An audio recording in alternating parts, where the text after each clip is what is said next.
on prenait le vêtement d'un des apôtres, on va jeter sur un malade et il guérit. C'est-à-dire que l'onction, ça dit que ça transversait tellement le corps que ça arrivait même sur les vêtements. Amen. Je ne sais pas vous dire, mais ça c'est une église. Amen. C'était des gens qui priaient. Ils priaient. J'ai dit, mais ils priaient. Ils priaient à un point que même en prison, les fondements de la prison n'ont pas pu tenir. Pour les Silas, les fondements se sont ébranlés. Amen. L'église de Dieu, nous pouvons arriver à ce niveau-là. Amen. Nous pouvons arriver à ce niveau-là. Je crois ceci. Ne le prenez pas cash. Je crois qu'on a une plus grande révélation, nous, aujourd'hui, les gens de la dernière moisson, les gens du dernier temps, que les apôtres. Amen. Peut-être que je me trompe, mais je crois fermement ceci. Je le crois personnellement. Pourquoi? Parce qu'on a tout ce qu'il faut pour étudier la parole du Seigneur. On a de ces logiciels qui nous permettent d'étudier le texte, d'aller de tel verset à revenir à tel verset. Hey, Pierre et Paul n'avaient pas ça. Ils n'avaient pas Eastward, par exemple. Amen. Nous avons écouté, le Seigneur nous a doté d'une puissance extraordinaire. Et le pasteur avait dit ceci, quand tu prends un match, la meilleure équipe, on la met où? À la fin. Donc, si vous êtes là, c'est que vous êtes les meilleurs. Vous êtes les meilleurs. Et c'est vous que le Seigneur a choisi. Écoutez, le Seigneur n'avait pas besoin de Paul en 2015. S'il avait besoin de Paul en 2015, Paul allait naître en 2015. Mais laissez-moi vous dire qu'en 2015, il avait besoin de Tatavia, il avait besoin de Papa Didier, il avait besoin de Maman Carré, il avait besoin de, je ne peux pas citer tout le monde là, mais il avait besoin de tout chacun de vous. Amen. Amen. Nous pouvons faire de grandes choses. Le peuple qui connaît son Dieu fera de grandes choses. Amen. Très important. Donc, le Saint-Esprit est tombé pendant que le disciple priait. Ils étaient 120 dans la chambre haute. Ils étaient en train de prier, en train de chercher la face du Seigneur. L'Esprit du Seigneur est tombé sur eux. Quelle est la dernière fois que lorsque nous sommes en train de prier, l'Esprit du Seigneur tombe d'une puissance incroyable? Des gens commencent à prophétiser. Des gens commencent à parler en langue. J'ai déjà eu la grâce de voir ceci une fois à Saint-Laurent, où les gens, on était en train de prier et l'Esprit du Seigneur est tombé. Certains ont commencé à prophétiser. Des guérisons se sont faites là, instantanément. Des gens obéissent à l'évangile là. Amen. Amen. Nous avons tous un rôle prépondérant à jouer justement pour l'avancement de l'Église. Amen. Amen. Très, très important. Il dit, c'est une arme dans la vie d'un chrétien. Et le pasteur Graham a dit quelque chose qui m'a beaucoup frappé, je le redis encore, si tu pries, tu ne vas jamais rétrograder. Si tu pries, tu ne vas jamais rétrograder. Si tu pries, tu ne vas jamais être un rebelle. Il y en a certaines personnes qui vont aller tout simplement dire, oh, c'est que le dirigeant a fait aujourd'hui. Moi, je ne suis pas vraiment d'accord avec ça. Moi, je ne suis pas d'accord avec ça. Oh, le pasteur a fait ceci. Si tu pries, je t'assure, tu n'atteindras jamais ce niveau-là. Ce niveau de rébellion. Amen. Amen. C'est très, très important. C'est très, très important. À cause de leur prière, le Seigneur a accordé de la puissance, de la bénédiction et onction, surtout les âmes entraient, et j'ai beaucoup aimé justement cette phrase, ils entraient quotidiennement. Tous les jours, il y avait quelqu'un qui se répandait de ses péchés et qui entrait dans l'église. J'ai dit tous les jours. Amen. Amen. Waouh! Moi, j'aimerais tellement arriver à un moment donné que tous les jours, et on a eu la grâce d'expérimenter ça à un moment donné. Tous les jours, il y avait des baptêmes. Amen. Amen. Nous pouvons encore arriver à ce niveau-là. Et cela est doublé même. Amen. C'est très important. Un des deuxièmes points, qui était quelque chose de caractéristique justement de l'Église du Nouveau Testament, c'était les miracles. Vous savez pourquoi c'était des miracles? Parce que leur Dieu est un Dieu de miracles. Un miracle, c'est quelque chose qui ne fait juste pas... En fait, dans les normes, ce n'est pas censé arriver, mais ça arrive. Dans les normes, quelqu'un qui a le cancer est censé mourir, mais le Seigneur le guérit instantanément. Dans les normes, quelqu'un qui fume, quelqu'un qui se drogue, qui boit de l'alcool, qui est plongé dans toute forme d'abomination que vous pouvez imaginer, n'est pas censé se repentir. Et la personne, sous la prédication de la parole, il se répand de ses péchés et il demande le baptême au nom de Jésus-Christ. Ça, c'est un miracles. Et ça, c'était une des caractéristiques de l'Église du Nouveau Testament. Je ne sais pas pour vous, mais moi, je ne suis pas dans l'Ancien Testament. Je suis du Nouveau Testament. Et je veux prendre part à ceci. Je veux expérimenter ceci. Nous pouvons expérimenter ceci. Amen. Amen. Est-ce qu'on peut aller dans... Et un des premiers miracles justement qui a été accompli justement dans le Nouveau Testament, c'est la guérison du... On va voir ceux qui sont dans les Écritures. Dans le Nouveau Testament, un des premiers miracles du Nouveau Testament, c'est l'aveugle. Oui, c'est un paralytique. Me donne plus de détails, maman. Devant le temple. Devant le temple, alléluia. Devant le temple, à la porte de la belle. Amen. La Bible déclare qu'il a demandé de l'argent. Et Pierre a dit, écoute, je n'ai pas. Mais ce que j'ai, je te le donne. Amen. Au nom de Jésus-Christ, lève-toi et marche.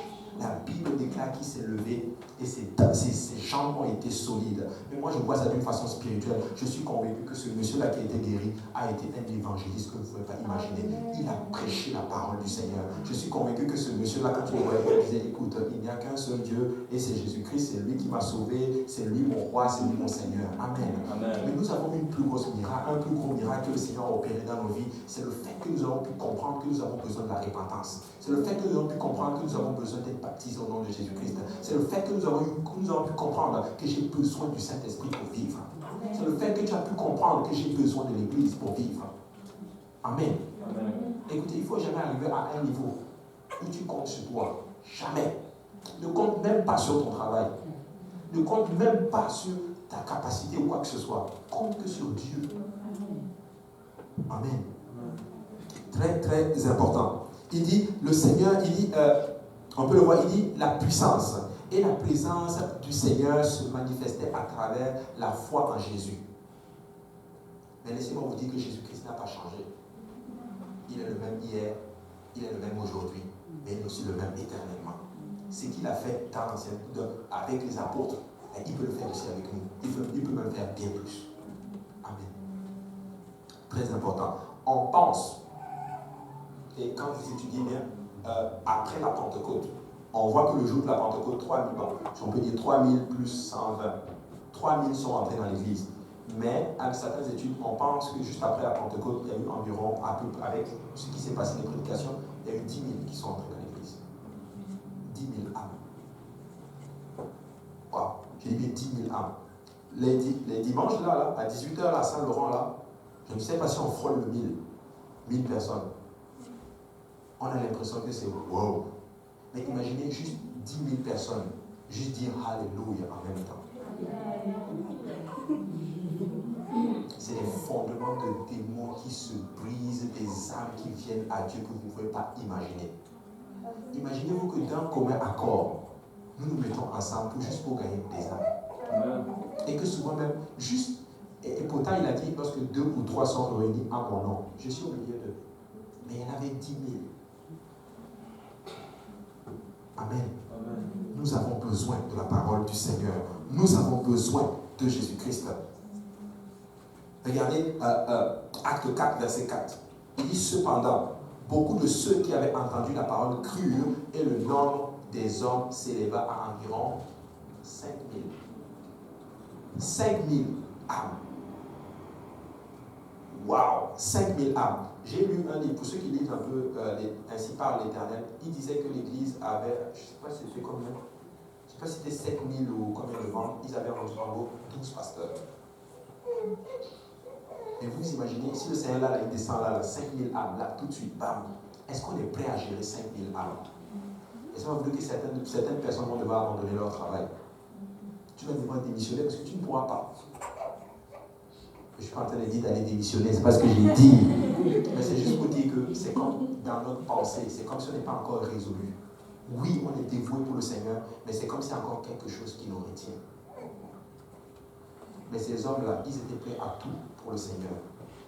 Et un prédicateur a dit ceci, qu'un pécheur a laissé son travail pour aller pécher les âmes. Un collecteur a laissé son travail pour aller collecter des âmes. Amen. Il faut arriver à un niveau où tu es tout pour le Seigneur. Quelqu'un n'a-t-il pas dit, et nous le disons, prenez tout, mais laissez-moi le Seigneur, mais laissez-moi Jésus-Christ. Oui, c'est facile de le dire. C'est très facile de le dire. Mais quand la situation arrive là, laissez-moi vous dire que ce n'est pas évident. Laissez-moi vous dire que ce n'est pas évident. Quelqu'un m'avait posé cette question, il m'avait dit, frère Abou, si un jour, on vient déposer un pistolet sur ta tête, on dit, renie le Seigneur Jésus-Christ, et puis tu vas vivre. Qu'est-ce que tu vas faire? Qu'est-ce que vous faites? Hein? Dieu seul, j'aime cette réponse-là. J'aime beaucoup cette réponse. Dieu seul sait. Amen. Comme il a posé la question justement à Ézéchiel, est-ce que ces eaux peuvent-ils revivre? Il dit, Éternel, toi seul tu le sais. C'est très sage comme réponse. Mais le Seigneur m'avait donné encore une réponse sage à la personne. Il dit, mon ami, si ce jour-là je suis rempli de l'Esprit de Dieu, je vais te dire non. Amen. Il y a des moments où nous sommes charnels. Quand tu ne pries pas, c'est comme si tu deviens charnel. Il y a comme une sorte de crainte qui te fait, en fait, à un simple chose, tu peux renier facilement le Seigneur. Mais le jour de la Pentecôte, rempli du Saint-Esprit, Pierre se lève devant ces gens-là qui voulaient même le tuer. Il dit, vous avez crucifié le Seigneur. Nous avons besoin de prier, d'être remplis constamment de l'Esprit de Dieu. Tu as besoin, il faut, et des fois tu peux, je ne sais pas si ça vous arrive, mais des fois tu pries, quand tu sors dehors, en fait tu peux que ta voiture vient me cogner, tu as l'impression que tu es invincible. C'est parce que tu es rempli de l'Esprit du Seigneur. Parce que l'Esprit du Seigneur, ce n'est pas un esprit de peur. C'est un esprit qui influence les autres. C'est un esprit qui te pousse à aller vers les autres. C'est toi, en fait tu deviens le sel, tu deviens la lumière. Quand tu arrives, tu n'as pas de crainte. Quand tu arrives, c'est toi qui t'imposes. Dès que tu parles, c'est comme si les gens t'écoutent. En d'autres termes, ce n'est pas toi, c'est l'Esprit qui est en toi, qui amène ces pensées-là captives à obéir à la parole que tu prêches. Comme il dit, nous amenons toute pensée captive à l'obéissance de Christ. C'est par le Saint-Esprit. Tu peux être rempli du Saint-Esprit, mais quand tu marches, tu es très charnel. En d'autres termes, nous avons besoin de prier constamment, pour être tout le temps renouvelé, C'est comme de l'essence. Amen. Donc c'est très très important. Les apôtres étaient arrivés à un niveau où peu importe ce que tu leur faisais. Écoutez, Pierre, quelqu'un qui renie le Seigneur 3 fois, est-ce que vous savez comment il est mort? Il a été crucifié en l'envers. Il a dit, tu sais quoi? Il a dit à ses bourreaux, crucifiez-moi en l'envers parce que je ne suis pas digne de mourir comme mon maître. Quelqu'un qui a renié le Seigneur 3 fois. Mais il y avait une différence. Il était rempli de l'Esprit. Il était devenu un homme spirituel. De telle sorte que sa chair n'avait plus d'importance. Il avait été crucifié avec Christ. Est-ce que Paul dira, j'ai été crucifié avec Christ? De deux termes, Jésus-Christ lui-même dira, la chair ne sert de rien. C'est juste une enveloppe. C'est comme un habit qu'on a pu qu'on t'a enveloppé. Mais nous sommes des corps spirituels, permettez-moi de vous dire. Et ce qui est spirituel demeure éternellement. Amen. Il faut arriver à un niveau où nous sommes très spirituels. Quand tu es spirituel, tu n'es pas charnel. Quand tu es spirituel, quand on te persécute, ce n'est pas ton affaire. Quand tu es spirituel, quand on t'insulte, ce n'est pas ton affaire. Quand tu es spirituel, quand on te critique, ce n'est pas ton affaire. Quand tu es spirituel, tu peux arriver à un niveau où certaines situations t'arrivent, ce n'est pas ton affaire. Regardez Étienne. Il est en train de... C'est une des caractéristiques du Nouveau Testament. Oui, on parle des bonnes choses. Mais l'Église du Nouveau Testament avait aussi une caractéristique, c'était la persécution. Et de cette persécution, si vous étudiez bien les textes, vous allez voir que l'Église d'Antioche est née suite à la persécution